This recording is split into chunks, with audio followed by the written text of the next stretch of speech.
Medchal MLA మాజీ మంత్రి Chamakura మల్లారెడ్డికి big shock తగిలింది.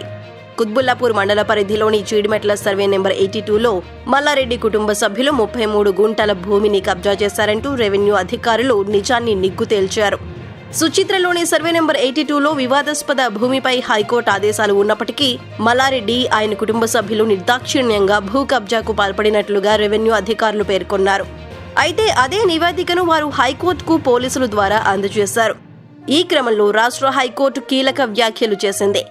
కబ్జాకు గురైన ప్రభుత్వం భూమికి వెంటనే రక్షణ కల్పించాలని ధర్మాసనం సూచించింది. ఈ మొత్తం పరిణామంతో కేసులో మాజీ మంత్రి మల్లారెడ్డి అరెస్టు తప్పదా అనే చర్చ రాష్ట్ర వ్యాప్తంగా చర్చనీయాంశం అవుతోంది.